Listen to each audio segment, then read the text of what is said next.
Bismillahirrahmanirrahim. Alhamdulillahi rabbil alamin. Wassalatu wassalamu ala Rasulillah wa ala alihi wa ashabihi ajmain. Mari kita awali kajian kita pada malam hari ini dengan membaca Bismillahirrahmanirrahim.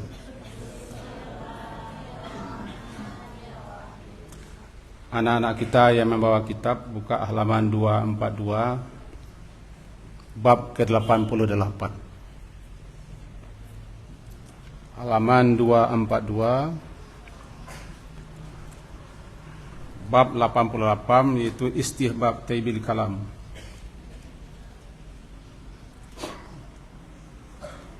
Hadis pertama, An Adi bin Hatim.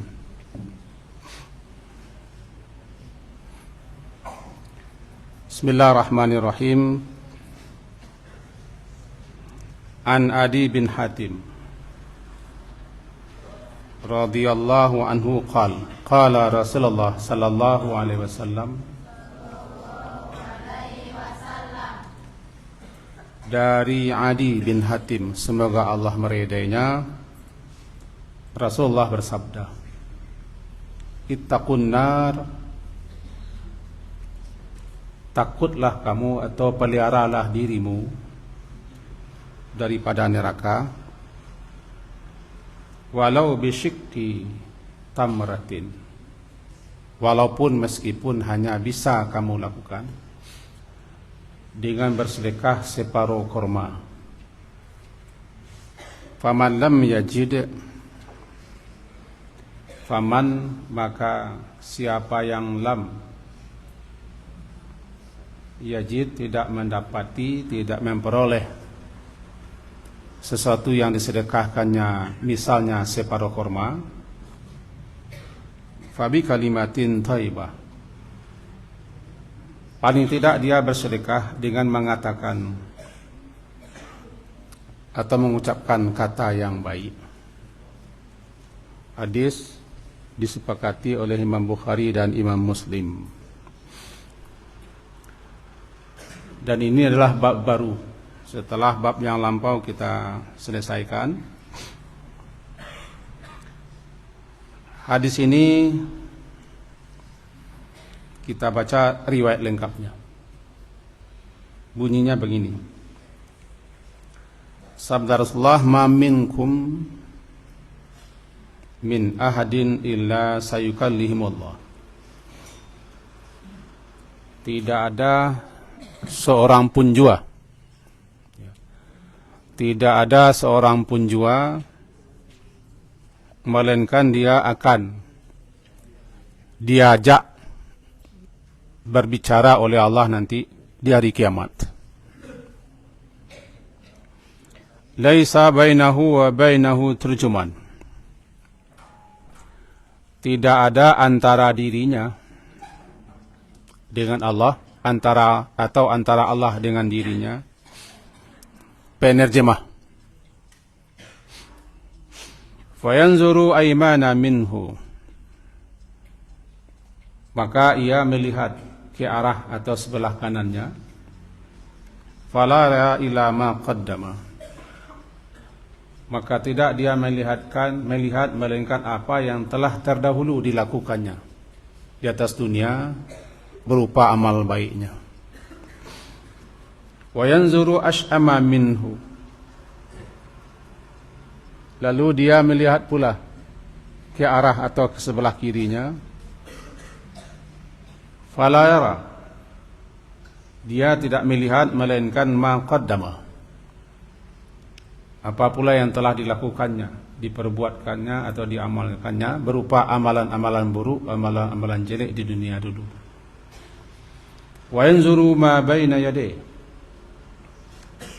kemudian dia melihat pula ke arah depannya. Fala yara, maka tidaklah dia melihat melainkan an-nar, neraka di hadapannya. Untuk itu kata Nabi, fattaqun nar, baru ketemu hadisnya, maka pelihara, jagalah dirimu daripada neraka. Walau bisyiqqi tamratin, meskipun hanya engkau mampu bersedekah bisyikti dengan sebelah korma. Faman lam yajid, maka siapa yang tidak bisa mendapatkan, memperoleh sesuatu yang akan disedekahkannya, walau hanya di sebiji atau separuh korma, fabi kalimatin thayyibah, maka dia bisa bersedekah dengan mengatakan perkataan yang baik. Dari hadis ini ada sekian petunjuk dan sekian faedah yang kita coba ringkaskan dari berbagai macam kitab syarahan hadis. Yang pertama dulu, bahwa salah satu yang mesti,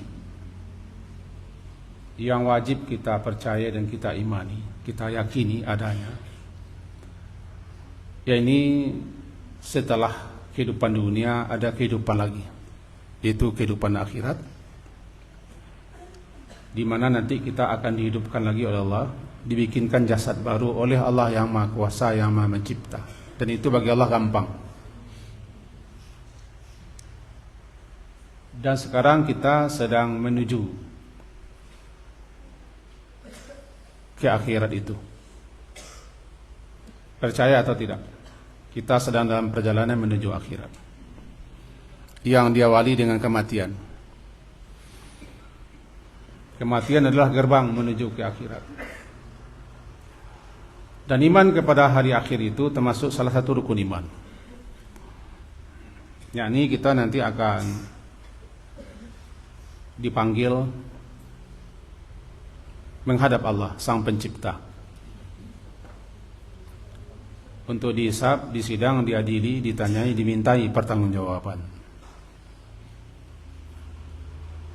Namanya Yaumul Hisab. Itu yang pertama. Kemudian yang kedua, di saat, di waktu itu, ma minkum, tidak satu pun jua di antara kamu ini atau di antara manusia secara umum, melainkan dia akan dipanggil menghadap Allah, lalu akan berbicara dengannya. Sayukallimullah, Allah akan berbicara dengan dia langsung. Tidak ada penterjemah. Intinya satu persatu kita akan dipanggil menghadap Allah. Itulah namanya liqa, persuaan, perjumpaan dengan Allah.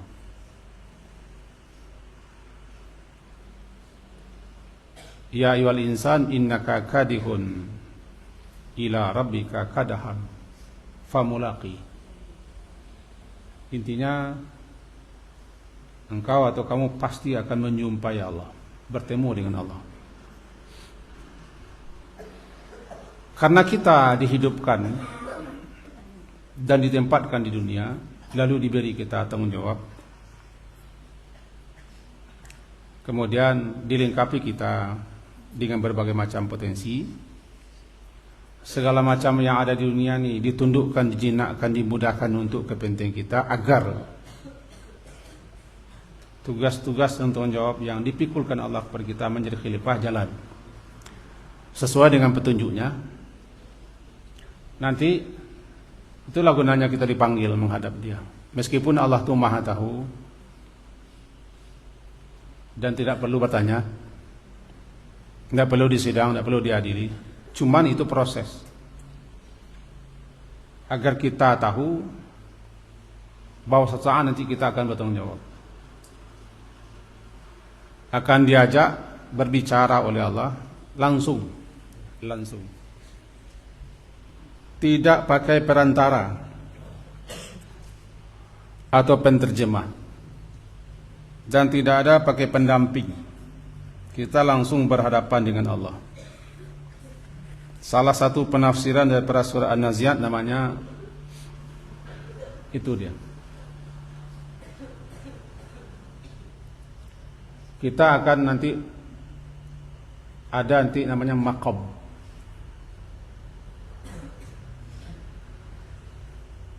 Man khafa maqama rabbih, siapa yang takut dia akan berdiri menghadap Allah, namanya maqam. Atau mana kedua, siapa yang takut bahwa dia takut kepada kebesaran keagungan Allah saat berdiri menghadap Allah. Bedanya sekarang kita di dunia ini sedang beribadah salat, berdiri menghadap Allah untuk beribadah, membaca Maliki Yaumiddin. Berdirinya kita dalam salat untuk beramal, melaksanakan kewajiban kita, beribadah. Itu salat. Tapi nanti di akhirat, di hari kiamat, kita berdiri bukan untuk beribadah lagi, tapi berdiri dan diberdirikan untuk dimintai pertanggungjawaban. Disidang, diadili, ditanyai, itu namanya dihisab. Kemudian diperhitungkan semua amal, didatangkan para saksi-saksi, diunjukkan bukti-bukti,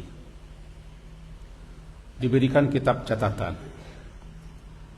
Kita tidak bisa mengelak. Nah, disitulah saat kita berbicara dengan Allah, bicara dengan kita, tidak ada pakai terjemahan penterjemah. Itu yang kedua. Selanjutnya, fayanzuru aymana minhu. Ketika seseorang nanti saat itu, kita akan masuk, karena kita orang. Ketika mengarahkan pandangan ayman ke arah kanan, sebelah kanan, yang dinampakkan kepadanya dan yang dilihatnya adalah apa-apa saja yang telah diperbuat, yang dilakukannya, yang dikerjakannya. Maqaddama, apa yang telah terdahulu dilakukannya di dunia, yakni berupa amal-amal baik. Karena yang kanan itu lambang kebaikan.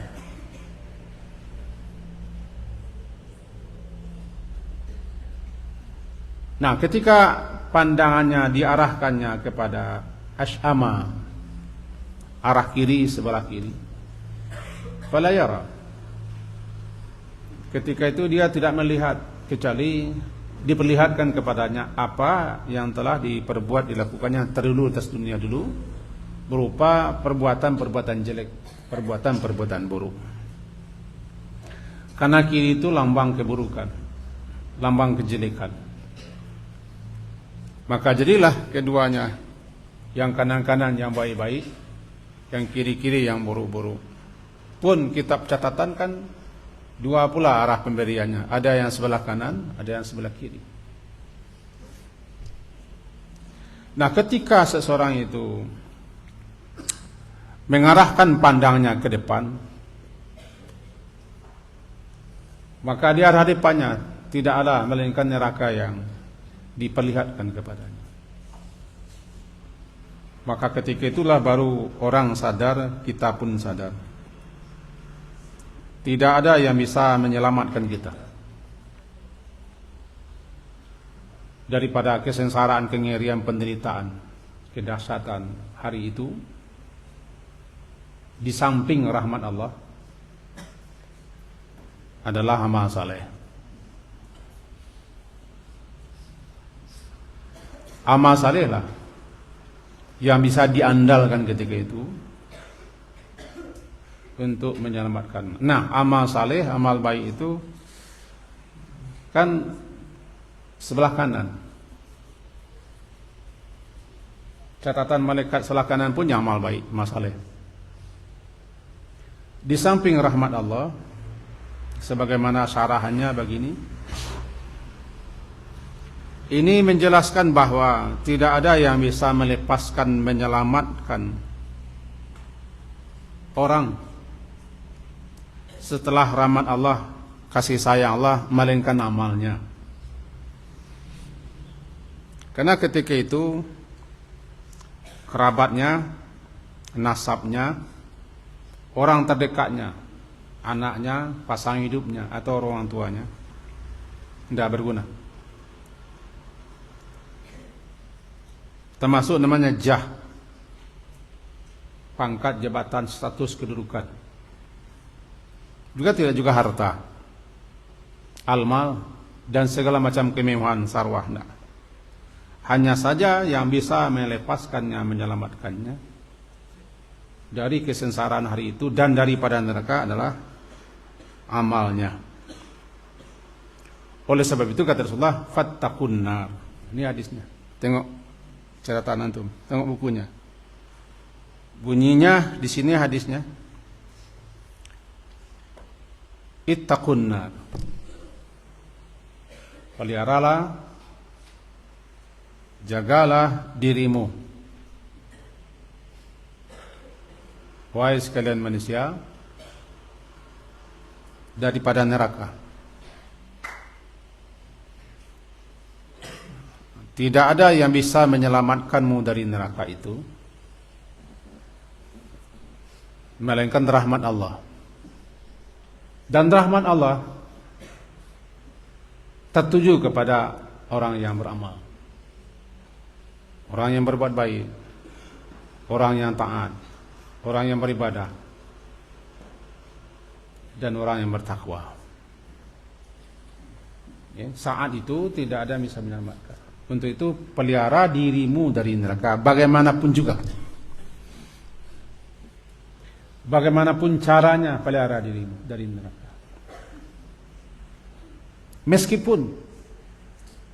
Meskipun kamu hanya bisa melakukan sedekah dengan syiki sebelah. Kurma kan sebesar ini, sebelah nis syik. Walaupun sebelah kurma itu yang bisa engkau sedekahkan, sedekahkanlah. Karena sedekah itu termasuk amal saleh. Sedekah itu dapat membantu di hari itu. Ini kata beliau, para ulama-ulama yang mensyarahkan hadis ini, sedekah adalah suatu modal, suatu bekal yang nanti di akhirat baru kita sadar manfaatnya. Bukan hanya di akhirat, detik-detik orang akan mati pun malah dia minta tunda. Jangan dicabut dulu nyawanya oleh malakul maut. Laula akhartani ila ajalin qarib fa asaddaqa. Mohon ditunda barang sebentar. Surat Al-Munafiqun, surat ke-63 ayat 10. Laula akhartani. Intinya meminta, memohon agar ditunda barang sebentar,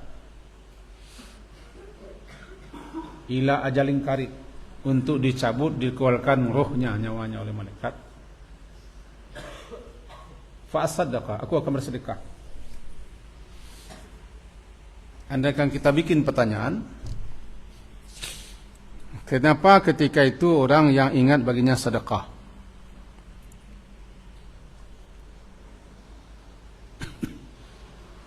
Karena ketika itu dia baru sadar, yang punyanya, yang bekalnya, yang simpannya adalah sedekah.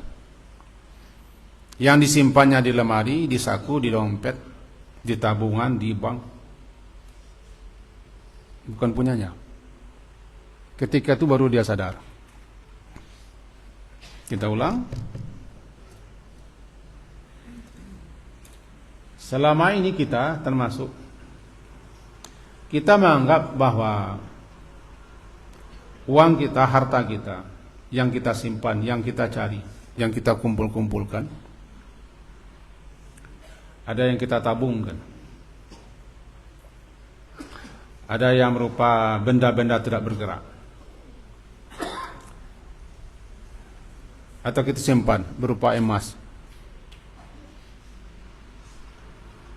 Kita sangka itu yang punya kita, perbandaran kita, bekal kita. Rupanya saat malaikat sudah datang dengan catatan orang yang hampir mati itu melihat kedatangan malaikat. Ya. Orang yang hampir mati melihat kedatangan malaikat.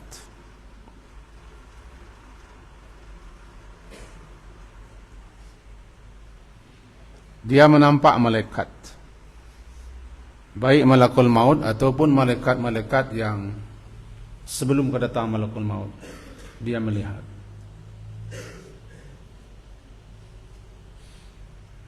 Nah, ketika itu dia meminta, laula akhartani,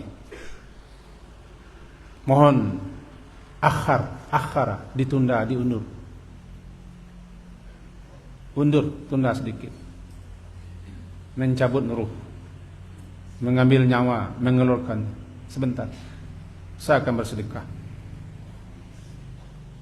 Sebab apa yang disimpan-simpannya dia tahu ketika itu tidak berguna, tidak bisa dibawanya.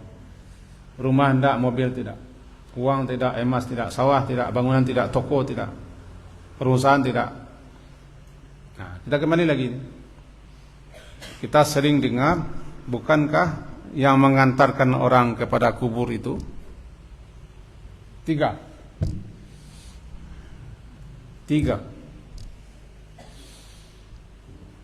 Yang tiga itu adalah hartanya, keluarganya, maluhu wa ahluhu, dan amaluhu. Sering kita dengar itu. Dua kembali, satu tinggal. Hartanya kembali, dibawa orang lagi. Sampai-sampai tandu pun dibawa orang lagi. Tidak ada yang tinggal. Kain penutup pun dibawa orang. Dan harta itu nanti akan dibagi-bagi. Kadang-kadang berselisih, orang bertengkar, orang perebutkan harta kita. Ingatannya kita pada kita yang mati tidak ada lagi. Nah, dia memperebutkan harta. Keluarga kembalilah. Kemarin kan Nyak Datuk meninggal, keluarganya kembali pulang. Sudah diantarkan ke kubur, Nyak panjang. Sudah kita salatkan siko. Nah, nangis itu pulang. Pengganti diangkat. Yang rantau balik ke rantau, yang bekerja balik ke tempat kerja. Ya habis. Itu keluarga semua. Anak-anak ya tidak ada. Syukur-syukur untung-untung anak-anak ada ingat kepada kita. Kalau tidak ya habis. Kalau anak ada ingat kepada kita, barangkali dia bisa beramal saleh, bisa berdoa. Bukan ketika itu. Anak itu baru kita tahu, bukan ketika kita mati, tapi setelah lama kita mati. Apakah anak itu masih ingat kepada kita? Ini kepada anak-anak kita nih. Kalau orang tuanya masih hidup atau sudah mandi, belajarlah berdoa, belajar beramal saleh, belajar berbaik, agar berguna bermanfaat untuk orang tua kita. Karena setelah kita mati, anak itu tidak bermanfaat lagi. Anak yang bangga-bangga, yang dipamer-pamerkan itu, kalau tidak dia tahu dengan khidmatnya, baktinya kepada orang tuanya dipendam, dia manis 2 hari 3 hari, kemudian dia balik lagi. Asik lagi dengan kerja, asik lagi dengan anak istri, asik dengan teman-teman, asik dengan perusahaan. Ya sudah, habis. Tinggal satu, amal. Harta enggak? Ketika itu dia sadar, harta saya, harta mali, hartaku. Padahal hartanya adalah apa yang disedekahkannya. Baru orang sadar, sesadar-sadarnya, bahwa yang berguna dan yang hartanya itu adalah apa yang disedekahkannya. Untuk itu kata Nabi, karena sedekah itu besar manfaatnya, itu modal kita, bekal kita, penyelamat kita, pembantu penolong kita, sedekahlah. Walaupun kamu bisa bersedekah dengan berikan separuh kurma, itu yang bisa kasihkan. Jangan jadi bakhil.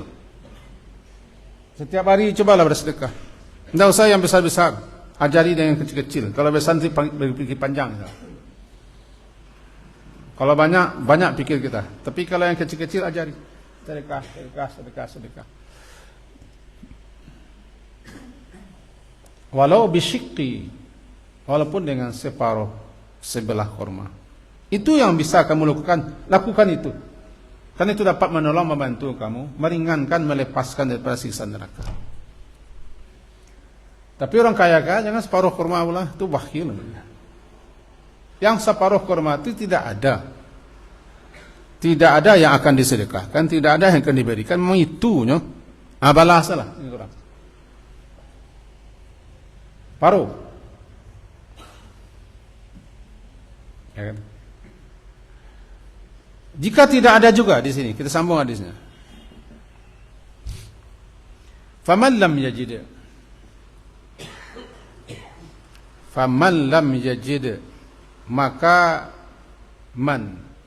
maka siapa yang lam yajid, dia tidak menjumpai, tidak mendapatkan sesuatu yang akan disedekahkannya. Tidak ada yang bisa disedekahkannya. Cari-cari tidak ada sedekah. Tetapi sedekah itu harus. Sedekah itu harus. Tidak ada dapat, tidak ada ketemu. Maka fabi kalimah thayyibah, bersedekahlah dengan ucapan yang baik, kata-kata yang baik. Karena kata-kata yang baik itu adalah sedekah. Kata-kata yang baik itu adalah sedekah. Sedekah dibagi dua. Ada berupa materi, ada yang tidak berbentuk materi. Apapun yang bisa kita perlukan, kita berbuat yang baik-baik, bermanfaat, berguna untuk orang lain, itu adalah sedekah. Itu makanya senyum itu sedekah, karena berguna untuk orang lain. Senang hati orang dengan senyum. Atau wajah manis,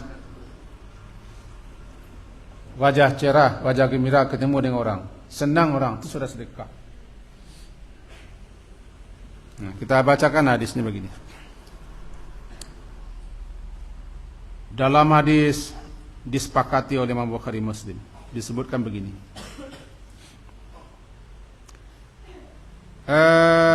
Ta'dilu bainal itsnaini sadaqah. Engkau memutuskan perkara antara dua orang yang bertikai dengan adil, sudah sedekah.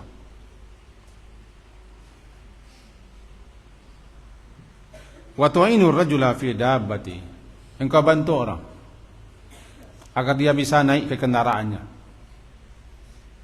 atau naikkan ke kendaraanmu, atau naikkan barangnya.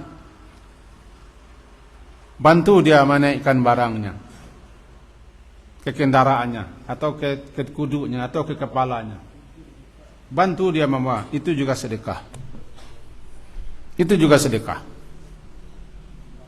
Karena itu berbuat baik pada orang lain.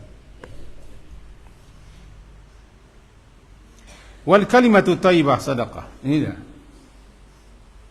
Ucapan perkataan yang baik adalah sedekah. Senang orang, suka orang. Juga termasuk namanya sedekah. Wa tumitul adha 'anit tariq. Engkau singkirkan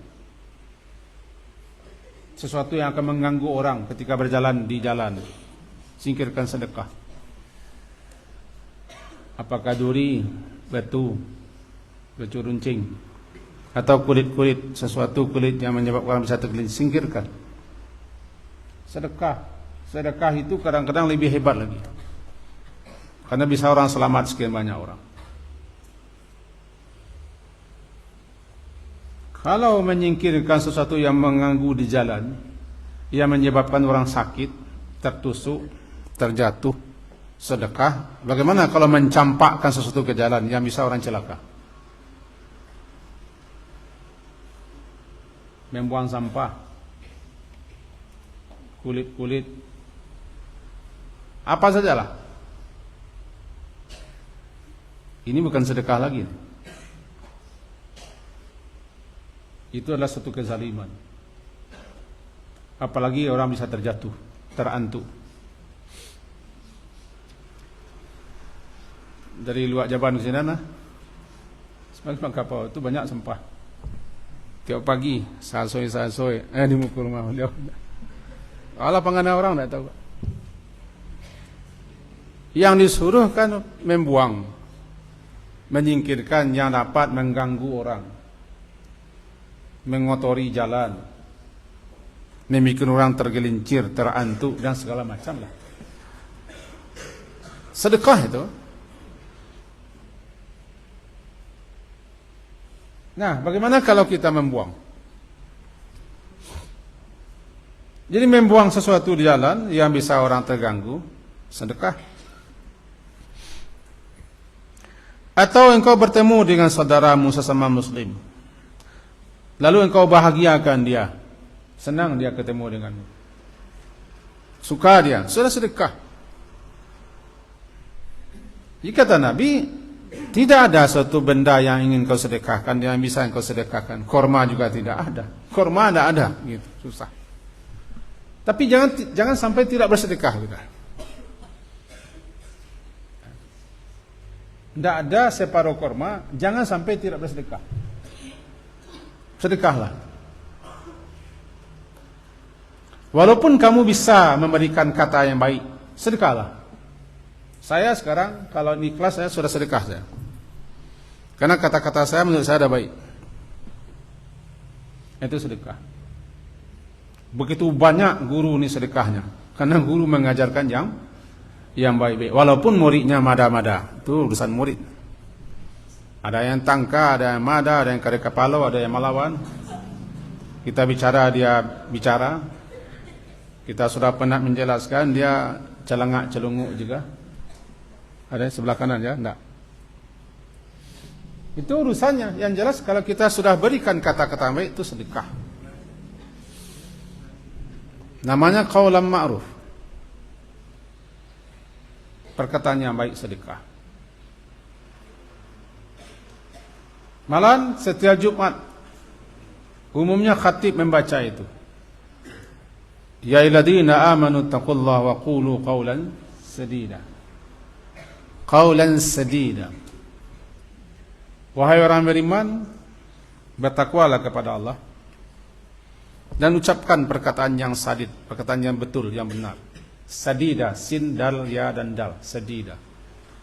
Surat Al-Ahzab ayat ke-70. Apa itu qaulan sadida? Sadida asal katanya tasdidus saham, meluruskan panah.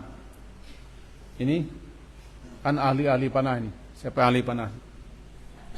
Kemarin Nabi lihat si Agus memanah-manah. Sebelum orang melepaskan anak panahnya, pasti dibidiknya.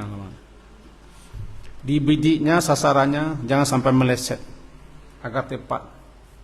Membidik sasaran untuk memanah itu namanya tasdidus saham. Lalu dipakai kata kita itu untuk memikirkan, merenungkan perkataan yang akan dilemparkan, sehingga perkataan itu tepat sasaran, sadid, betul, benar, tepat, lurus. Qaulan sadida. Karena perkataan yang lurus, perkataan yang tepat, perkataan yang benar, perkataan yang baik itu adalah sedekah. Sedekah yang tidak bersifat harta.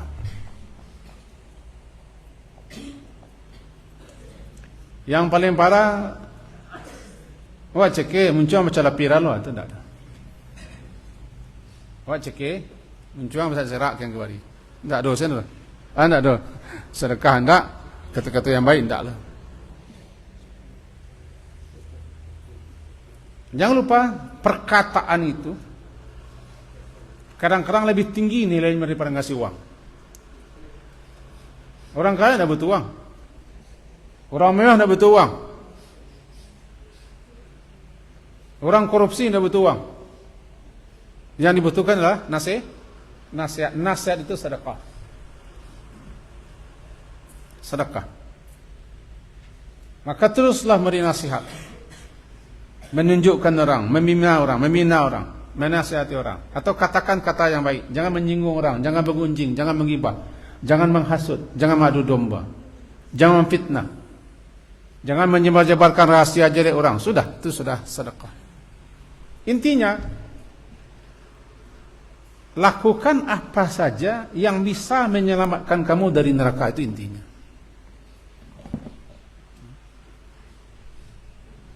Karena neraka itu tidak seenteng, tidak seringan yang dianggap. Makin tidak tahu kita dengan neraka, makin dianggap enteng. Makin kita pelajari berdasarkan ayat-ayat dan hadis-hadis betapa neraka itu. Namanya macam-macam juga, ada Jahannam, ada Laza, ada Saqar, ada Hutama, ada Sa'ir, ada Hawiyah, ada Jahim.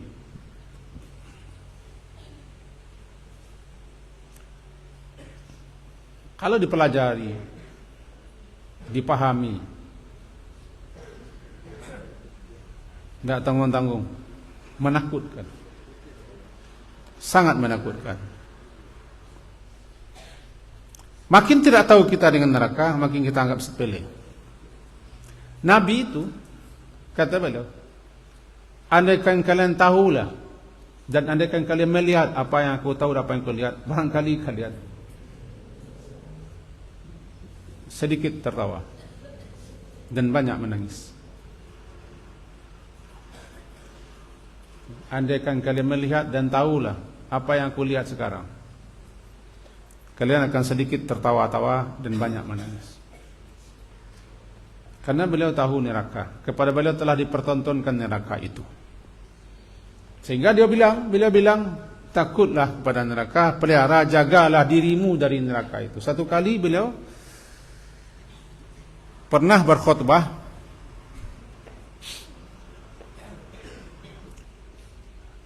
ketika itu beliau memperingatkan manusia dengan peringatan yang sangat luar biasa.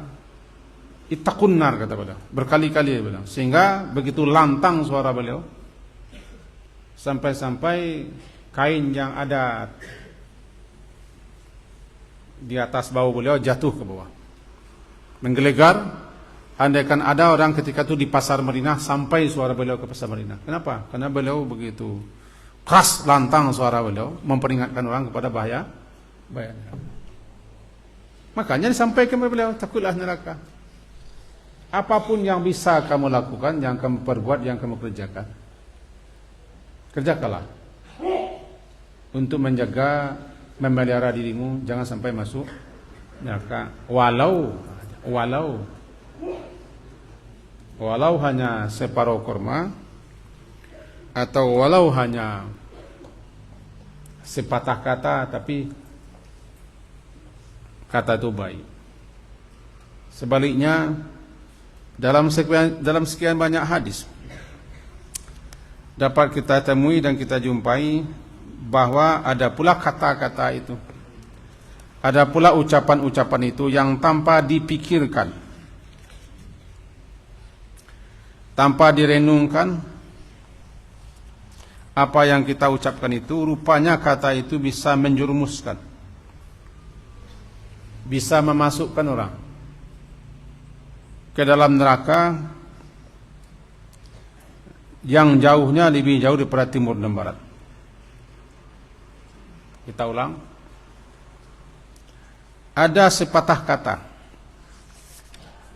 yang kata itu tidak dipikirkan, akibatnya, bahayanya, sehingga tanpa dia sadar, kata itu bisa menyebabkan dan mengantarkan dia tergelincir, terjerumus masuk neraka, yang jauhnya neraka tempat dia terjerumus itu lebih jauh pada timur dan barat. Ini bahaya kata. Makanya hati-hati jika berkata. Sehingga pesan Nabi mengatakan, man kana yu'minu billahi wal yaumil akhir, siapa yang beriman kepada Allah dan beriman kepada yang hari akhir, falyakul khaira au liyasmut, katakan yang baik atau diamlah. Tidak mampu, sebab kata-kata itu bisa menyebabkan orang mendapat celaka. Sehingga kata orang kita, mulutmu harimaumu yang akan menerkam kepalamu sendiri. Alhasil kesimpulan kaji kita malam ini, karena orang salah azan. Pertama, kesimpulannya bahwa satu saat kita akan dipanggil menghadap Allah, pencipta kita,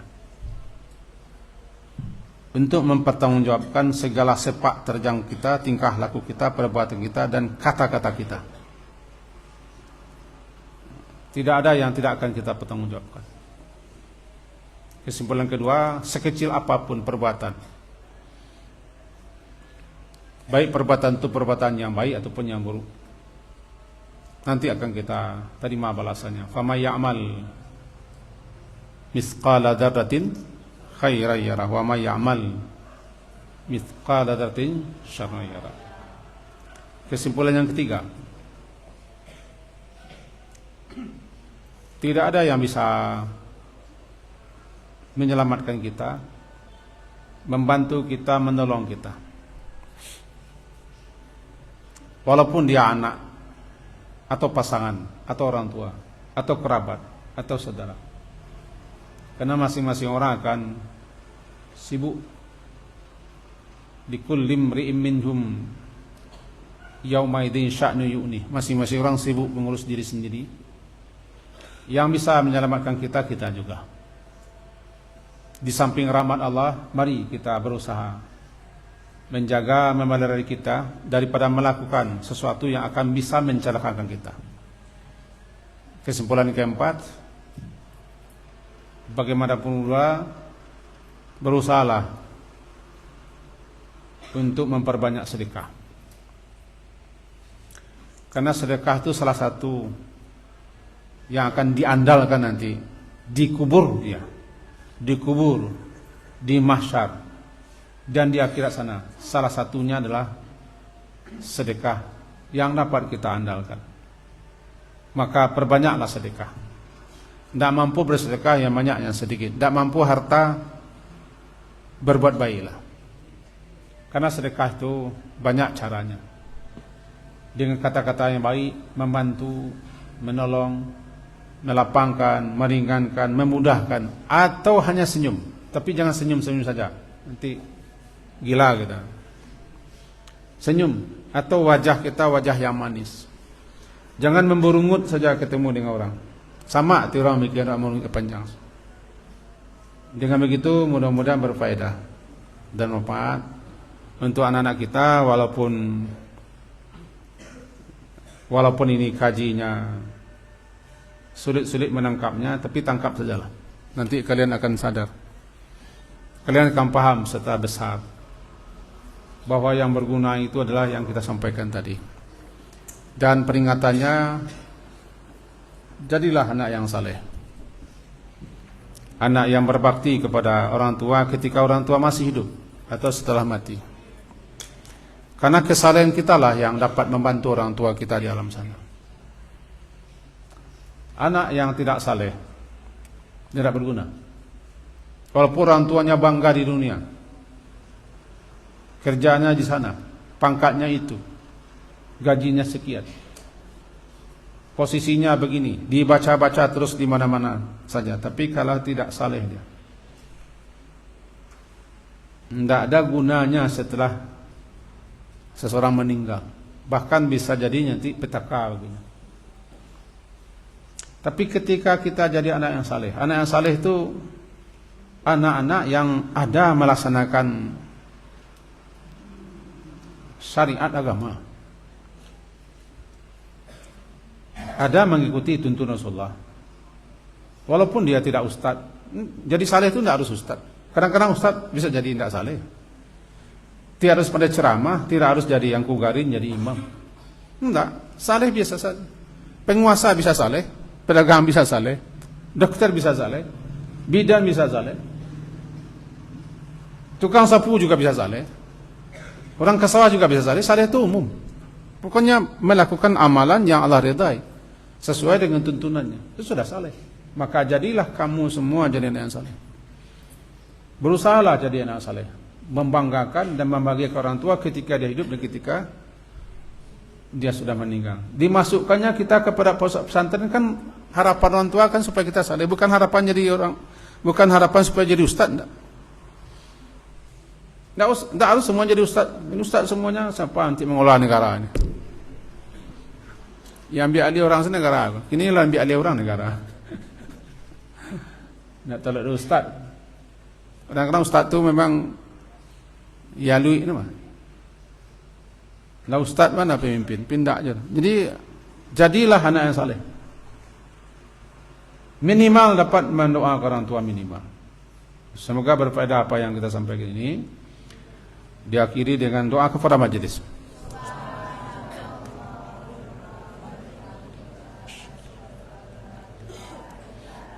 Astaghfiruka wa atubu ilaik. Wassallallahu ala Muhammadin wa ala alihi wa ashabihi ajma'in. Alhamdulillah. Assalamualaikum warahmatullahi wabarakatuh.